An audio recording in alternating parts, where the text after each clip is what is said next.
الان داستان این حیوان چی؟ الان سن بالایی که پیره. چند سال داری الان؟ گناه همه همسایه‌شی. شیمی همسایه شده. چند سال الان شیمی همسایه نداره؟ همه همسایه الان 2 سال. 2 سال نداره؟ گناه قبلا. سنشون بوده دیگه گاز نگیره. نه قبلا هم جای دیگه نیست. اینم سنش بالایی بنده خدا نگاه. قبلا جای دیگه نیست بود. داشت نه. آره.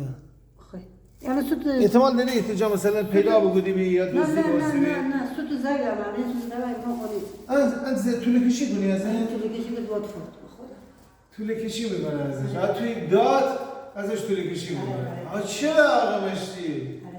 از این من میبینم خدای چرا پوست و بدنش اینقدر ضعیفه نگاه بکن اینا رو میبینی اینطوری بدنش ضعیفه این به خاطر اینه که ازش طول کشی میکنن ها ماده بعد آره آخه الهی خب الان چی من خب الان مشکل چیه من نفهم خبر باشه که پا باشه سر خود 50 تا 70 میلیون میتونم دادم الان الان بعدن یا آقای ایمان الان ما میتونیم بیان کردم 11 میلیون الان الله اکبر پوشن لو الان پسید الان طولو بکشه طوله اینو بفرخته بعد ایوان ماشین بزنه بعد قیب بده خودش دیگه یه نفر خلاص سرایده داره موتور مثلا دیروز میشه اینقدر دیگه خوش بدم خب بچه مسئولیه بچه سگ داری خوش بدم مثلا تو منی تیش یا سیاتی بی خود بودی بعدی ماش میگم دیگه دیگه حیوان جنگ بشه الان پای کشونا تو واسه ماشین بزنه ایوان کی ماشین یه ماشین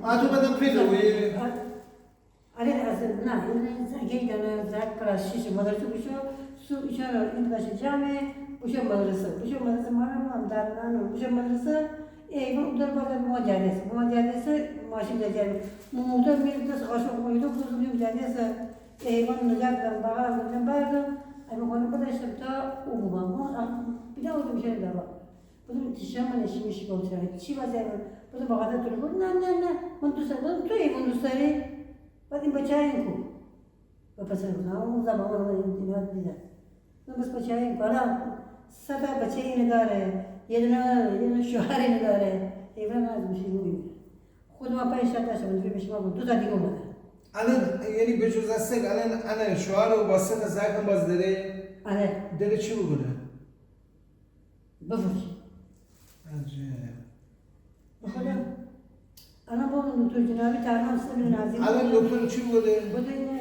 چیز که از 50 تا 70 میلیون هزینه 50 تا 70 میلیون تومان میگه پول جراحیش میشه 11 از خودم قول داشت امروز یا عمل مباری فرضی یا عمل مباری نرد پیش ما جان دیدم الان این خانم خدایی ما از این زمان دیگه نمیشه بالا نداره میله گزنه ما نداره مازن میل لباس نه نه من بدونی نداره خب الان شما چی فکر می‌کنید الان شما چی مو من نباید ما داریم من پای میدم میگم نباید ما داریم 3 میلیون میدم من تا 10 میلیون میدم شما بگه 50 میلیون 70 میلیون یه خرج داره بعد میگه من میتونم تا 10 میلیون خب خدای من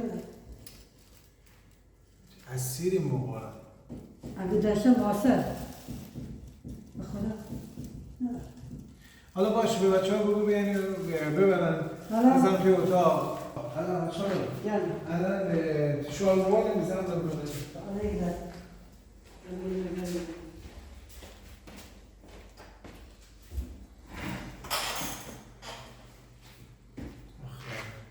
حیوان خدا رو ببین تمام زیر شکمش همه بیچاره همه زخم شده همه نگاه که اصلا مشکل داره اینقدر ازش طول کشی کرده اینقدر بهش آسیب رسونده نگاه کن ببین نگاه کن اینقدر بهش فشار اومده اینقدر بچه به دنیا آورده اینقدر شیر داده کلا ضعیف شده ضعیف ناتوانه آقا پوست موش هم اصلا ضعیفه داغونه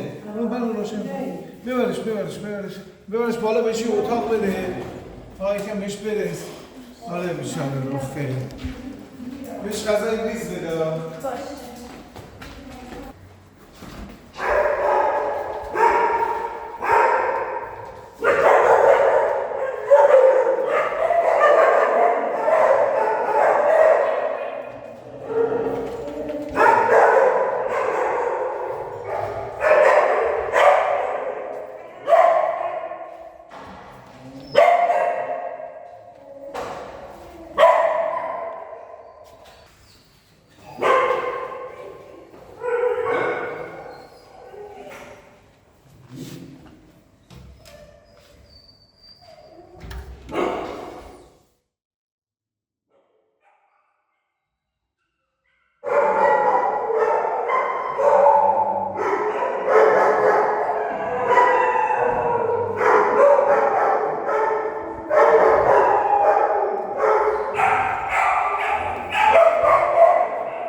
همینجا سنگ داریم، یا ممکنه تیت باشه، ممکنه هم سنگ باشه. الان تو یکی نبا نگاه کنیم. اما لگن هم از این ناحیه شکسته. ببینید این بهش میگه استخوان ایلیوم، بال ایلیوم شکسته. استخوان فمور از اساتابولوم کاملا در اومده. سیمفیز بین دوتا لگن شکسته. این پایین هم همینطور، مثلا این لگن یه قراره، این لگن یه قراره. این حداقل یه دونه عمل برای اینجا، یه عمل برای اینجا و 2 تا عمل برای این سر استخوان ها نیاز داره. یعنی در حداقل 4 تا عمل جراحی نیاز داره. آره سمت راست کاملا بیرونه. اون سر فمور سر جاشه سمتش سمت چند سر جاشه ولی داخل لگن نیست. لگن کلا شکسته. لگن شکسته، فقط سر فمور بود. ببین لگن از تمام نواحی که تو عکس رادیو روی شما داریم می‌بینی شکسته. سمت راستش که این پاش باشه که اینجوری متورمه، سر فمور هم از جای خودش بیرون اومده. بازم این نیرون ما نمیتونه وزگیری کنه. از اونجا یک نیرون آبستن، یعنی حداقل این بچه‌هاش 32 روزشون حتما بچه هم داره. نکنه کلا کیتای پستانی به این شکله و خدمتتون عرض کنم تنها راه اینه که یه سری جراحی اصلاحی انجام بدیم براش، ببینیم میتونیم وضعیتش رو بهتر کنیم، چون لگن خیلی خوب رفت.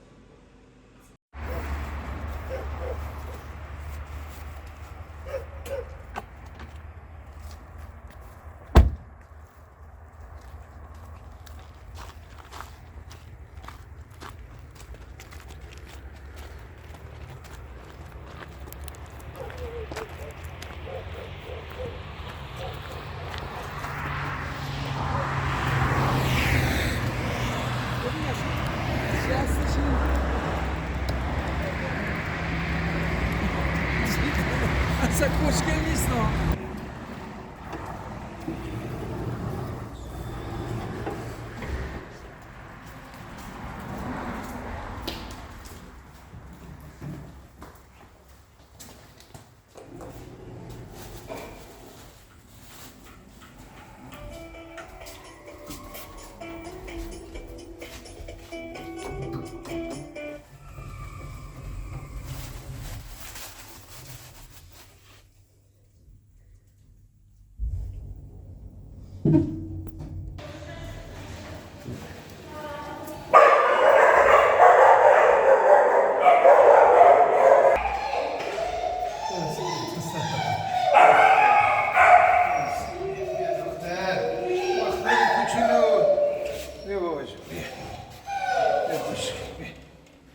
میخوری یا میترسی؟